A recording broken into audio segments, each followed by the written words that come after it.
Well, hey folks, welcome to the channel. Welcome to this episode. Sadly, this is gonna be somewhat of a depressing episode for you and for me because I have to be the bearer of bad news. I recently picked up the new USA-made S35 VN steel Sog Banner. I was super excited when I saw it at SHOT Show. I was like, dude, this could be like one of my favorite all-time pocket knives. So I was super pumped to get it into my hands, begin to test it out. Well, I've gone through two of these now, and these have consistent not only malfunctions in my mind with the action and with the lockup, but also just some ergonomic issues, other things that I'm just not a big fan of. And for the price point that they're asking, just for me, doesn't justify the purchase. So I'm going to walk you through. There are some great pros, and I'm really excited that Sog is bringing some of their manufacturing back to the US. I hope they continue to do that. I hope that they can work out some of the quirks with this design in future, designs.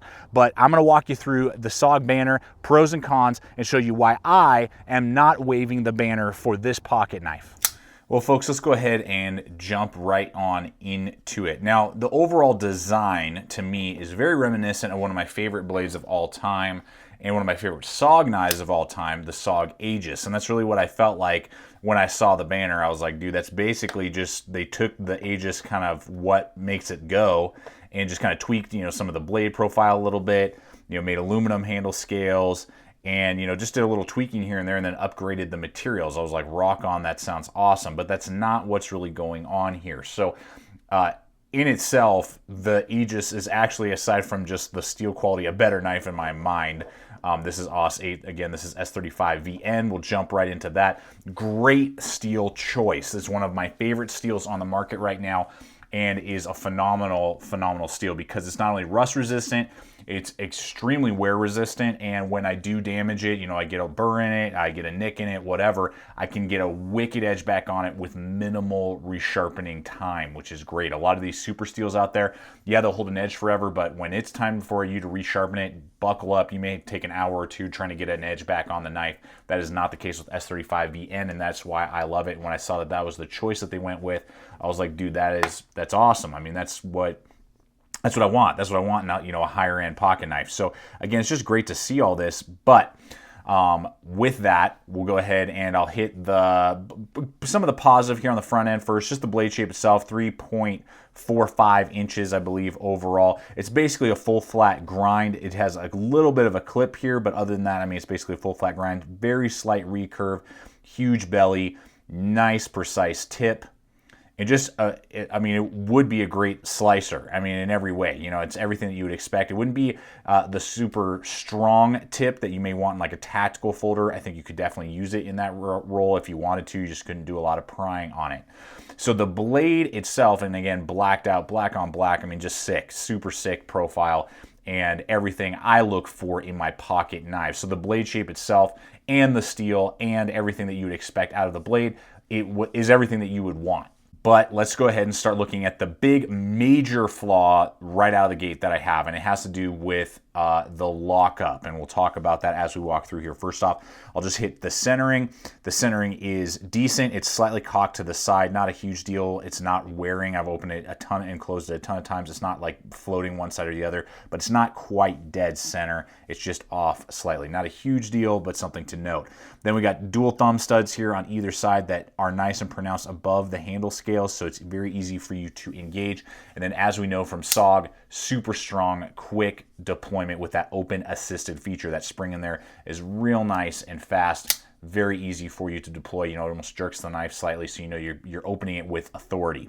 Now, the locking mechanism is a plunge lock. I like plunge locks. You push the button, it depresses the bar moves slightly, and then you're able to disengage. Now, as I said in the intro, this is my second model because my first model was having a ton of blade play, and ultimately the lock started to fail. So every second or third deployment, the lock would not fully engage, and then the blade would just swing closed again if I put any pressure on it. The problem is that now this is my second one, so I sent that back to Sog. I bought this from Sog at their website. Sent that one back, got a new one, and I'm having this similar issue. The lock is not failing anymore, but this happened with the first model. Now it's happening with the second one as well. Massive up and down blade play. Huge wobble. I mean, I'm talking probably a millimeter or two. Hopefully you guys can just pick that up on frame. I can hear it wobbling. I mean, that's ridiculous. That should not be the case. Now, again, I've opened and closed this, probably 200 times now without a single fail on the locking mechanism. But the first one had this exact same issue, and then the plunge lock just wasn't fully engaging. So I don't believe it's a plunge lock issue. I just believe that there is too much, what's the word I'm looking for? Availability in the play, basically, of that lock. So you're getting huge up and down wobble and then same side to side wobble.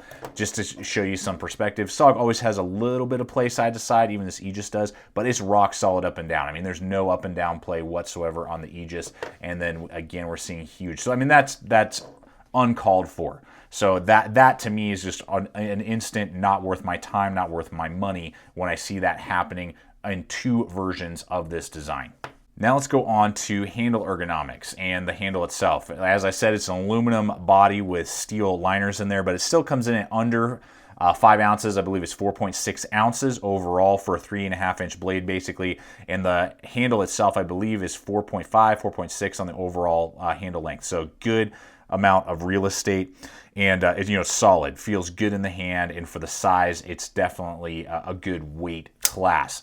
Now, when you open it up, right out of the gate, you got really nice jimping up here at the top that looks sharp, but because it's so small and put together, it actually feels great in my finger, and it's not like a huge thumb ramp. It's still pretty flat, but it does just give me a little bit of traction right there, and then a really nice deep groove that really locks me into place. So again, I could use that in a reverse grip if I wanted to, or a hammer grip, and really get some good leverage on the knife. So I think it could absolutely be using it in a tactical deployment role. Now the issue comes in all of the other things. Now first off here, this is the little safety feature. Now most open assisted knives you'll find on the market do have some sort of a safety feature. This is a little lever here, red is dead, and that makes it able to deploy. The problem is that you can see here this little lever sticks straight up, and if it's either engaged and now it's locked into place and it won't deploy, it's super sharp. And then if I move it forward into the open position, so again I can open it, there's this super sharp piece of metal sticking straight up into your thumb. So if you bear down on the knife,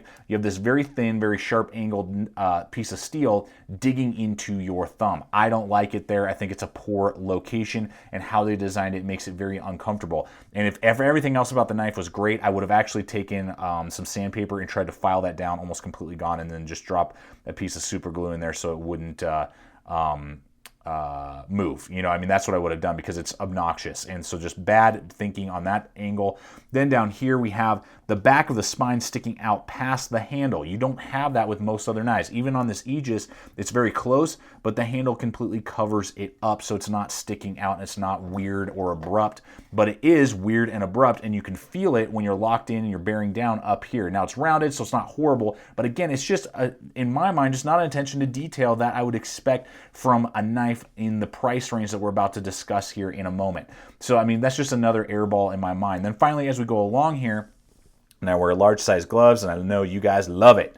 You love to know how big my hands are every time. And I share that with you just so you guys kind of get a ballpark for your hands. But you can see when I'm holding it right there up against the guard, my pinky's kind of resting right there on this hump. This hump tends to get in the way, particularly if I'm holding it back here and I'm bearing down. I feel it. That's obnoxious. Shouldn't have been there. Again, the Aegis does not have that, where the Banner does. Very contoured, very comfortable. Not comfortable when you're bearing down with my larger size hands on the Banner. So this area right here just is a no-no. Should have just been a nice flowing connection to the back, in my opinion. So that's the handle. I believe it's 0.4445 on the thickness, if I remember correctly off the top of my head. Yeah, there's just too many things with the sharp angle here, this guy sticking out, and then this hump back here that's not great in the hand when you're bearing down on it. Yeah, if you're just cutting open some boxes or, open a package, sure. But, harder bearing down on a knife, there's too many painful spots and just weird angles on the handle. Now, going along with the ambidextrous thumb studs, you do have an ambidextrous blacked out pocket clip, so you can unscrew it, flip it over to the opposite side. Deep ride above the body. Sog does some of the best pocket knife clips on the market, in my opinion, tip up, right or left. So awesome pocket clip. That would be a good aspect to the knife, that they did a great job with that, and they continue to do so. And I'm just always thankful for the deep ride that Sog has always produced on their pocket clips. So finally, I want to wrap up with price point. This is another just huge ding in my mind because of all of the malfunctions in design, if you will, that I am seeing with the banner. Again, I love SOG. I wish them the best. I have a couple other SOG knives. We've already done the Terminus. I guess I pronounced it wrong. I love that knife. And we have the Pillar coming up, which is also awesome. But for some reason, this particular model just is not in my wheelhouse, and I don't think it's going to be in anybody's wheelhouse when they're seeing all of the issues that I'm seeing. The final thing is that this guy right now, street price, it's running for about $190, and with all of the issues that I'm seeing here, I can't get close to that. Now, if everything was totally humming with this, and the lockup was superb, the ergonomics were great, and the locking mechanism wasn't a huge issue, then I could, it would be like okay, but not really, excited about that price point. But I just wanted to show you why I have that issue with the price point compared to what else is on the market. Now, we will have links in the description below over to these other items that you see here. Up here, we have another S35 VN USA-made knife. This is a House of Blades exclusive Kershaw link. It's about the same size. It's about the same weight. Aluminum handle scales, deep ride pocket clip. It's a liner lock. Great, black wash, great belly. Fantastic in that way. Good open assisted feature, a flipper, it's ambidextrous. So, I mean, you'd love it. So everything, aluminum handles, S35VN, S35VN, USA made, USA made. This guy goes for about 80 bucks over at houseofblades.com. So that's about $100, more than $100 less than the banner. And just to give you another perspective here, again, the very well-known Kershaw Blur and S30V. Now, not quite as good a steel as S35VN, but close. But same thing, aluminum handle scales, liners in there, rubber liners, nice liner lock, pocket clip, open assisted. Everything that you would expect, very similar size, very similar weight, about $65 to $70. Nowhere near the price point. So I don't really understand why they think they can ask this price, because even at that price, we're looking at here the very well-known Benchmade Osborne.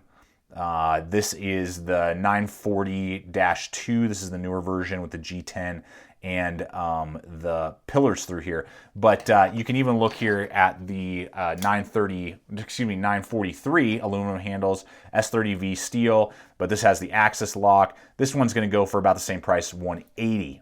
And I just don't see it has nothing wrong with it. Every angle, every fit and finish, the locking mechanism, the lockup, everything is solid beyond compare. And so when SOG now is wanting to charge and use these type of materials that they're using with the banner, they got to have it dialed in, particularly for that price point, when I can get knives of similar design, similar features, similar materials for half. So if you're going to ask for that type of price point, you better be able to compete with Benchmades and Spydercos that have insane fit and finish. So that's what I'm seeing for the most part with this banner. There's just some lack in attention to detail and fit and finish, and as well as this the horrible locking mechanism that I'm seeing so far. So guys, in conclusion, sadly, it's just got too many flaws, too many errors, particularly at the price point for me to be happy and excited about. I hope in the future SOG can really get their US versions of pocket knives really dialed in, that they can be competing with Benchmades and Spydercos and make a knife that we were just screaming from the rooftops. Honestly, if they just basically did this Aegis, with S35 VN and made it in the US, I would be super stoked. Charge us maybe 120 even. I would be all over it in a heartbeat. So maybe we'll see some designs, some of their classic designs with just upgraded steel made in the US down the line. I would love to see that. So guys, overall, thank you so much for coming over here, checking out the channel. I appreciate your views and for supporting the channel with the hyperlinks that we offer you to all the different stuff going on. Check us out on all the relevant social media as well. It's a great way to see what's up and coming. Please subscribe, comment, like, share this video. Love to hear you guys' thoughts. Any questions you have, I'll answer in the comments below. And always remember, stay equipped, stay prepared, and we'll see you out there.